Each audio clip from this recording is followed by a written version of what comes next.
जय श्री राधे। पूज्य श्री सद्गुरुदेव भगवान के चरणों में प्रणाम। आज पूज्य श्री राधा बाबा कहते हैं, प्रभु की बड़ी कृपा है, सच मानिए। हम लोग उनकी कृपा में स्नान कर रहे हैं, डूबे हुए हैं, फिर घबराएं क्यों। यह बात बिल्कुल याद रखने की है कि एक क्षण के लिए भी निराश होना, अर्थात ऐसा सोचना कि मेरा क्या होगा, उनकी कृपा का, उनके अहेतुक प्रेम का तिरस्कार करना है। यह कहना हो सकता है, मैं उन्हें प्रभु मानता तो बात ठीक थी, पर मैं तो उन्हें प्रभु ही नहीं मानता, प्रभु मानकर उनके आश्रित ही नहीं हूँ, फिर वे मुझे क्यों संभालेंगे।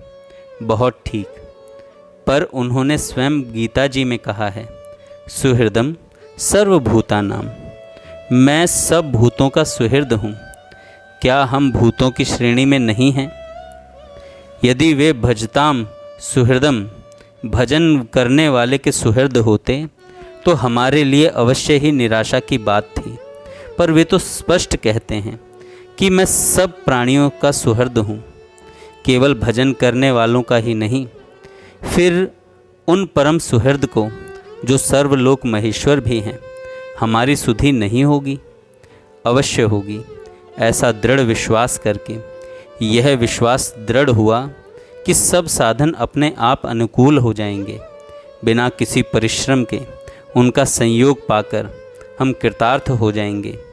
यह बात बिल्कुल ठीक होने पर भी अंतःकरण की मलिनता ही इस प्रकार अविश्वास में हेतु है। इस अविश्वास को आप दूर कर सकते हैं, बड़ी आसानी से दूर कर सकते हैं।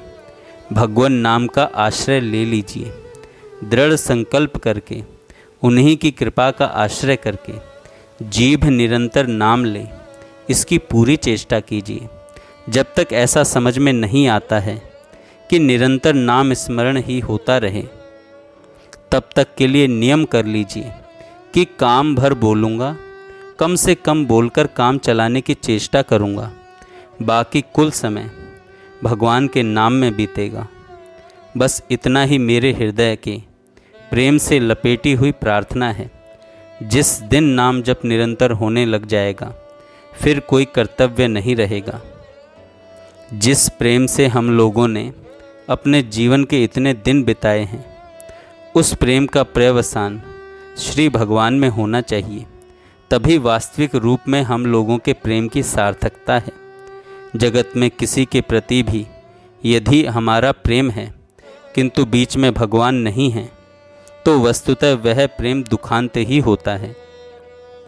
जगत में आज इतना दुख, दैन्य, निराशा, विश्वासघात इसलिए ही बढ़ रहे हैं कि श्री भगवान से रहित चेष्टा होने लगी है। अर्थात किसी भी चेष्टा का तात्पर्य भगवान की प्रसन्नता नहीं है। भगवत प्रसन्नता की बात तो दूर, भगवान हैं यह विश्वास भी अधिकांश मनुष्य खोते चले जा रहे हैं। प्रेम के नाम पर आत्म इंद्रिय प्रीति की वासना काम कर रही है। इसलिए हम लोगों को इस संबंध में बहुत सावधान रहने की ज़रूरत है। महात्मा लोगों से आपने न जाने कितनी बार सुना होगा कि अणु अणु में भगवान विराज रहे हैं। ऐसी कोई जगह नहीं है जहाँ भगवान ना हो। महात्मा लोग केवल ऐसा कहते हैं, ऐसी बात नहीं है। उन्हें अणु अणु में प्रभु के दर्शन होते हैं। क्या हम लोग उनके इस कथन का पूरा पूरा मर्म ग्रहण कर पाते हैं? यदि ग्रहण कर पाते तो तत्क्षण हमें भी अणु अणु में भगवान का दर्शन होने लग जाता। ऐसा क्यों नहीं होता? अर्थात अणु अणु में प्रभु हैं, इस कथन का मर्म ग्रहण होकर अणु अणु में प्रभु का दर्शन क्यों नहीं होने लग जाता? इसका वास्तविक कारण तो प्रभु जाने, पर महात्मा लोग स्थूल कारण बताते हैं कि अंतःकरण में सामर्थ्य नहीं है कि वह सत्य के मर्म को ग्रहण कर सके। अंतःकरण मलिन है। अंतःकरण की स्वच्छता के तारतम्य से ही सत्य के प्रकाश का तारतम्य हो जाता है।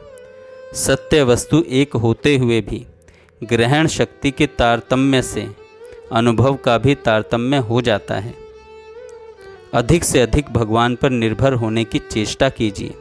सबसे निरापद एवं पतन के भय से सर्वथा शून्य मार्ग है। इस पर दृढ़ विश्वास करते रहना चाहिए। भगवान हैं, वे हमारे हैं और हमारा मंगल ही करते हैं। आगे पूज्य श्री राधा बाबा कहते हैं कि मैं पुनः पुनः एक ही बात बहुत बार दोहराता हूँ कि खूब भगवान का नाम जपिए।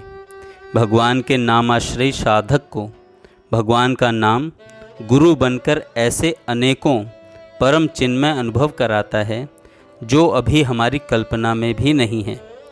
जो भगवान के नाम जप को प्रमादवश त्यागता है वह अपने मन में चाहे अपने को महाज्ञानी समझता रहे, परंतु सच्ची बात यही है कि उसका अनमोल मानव जीवन व्यर्थ ही जा रहा है।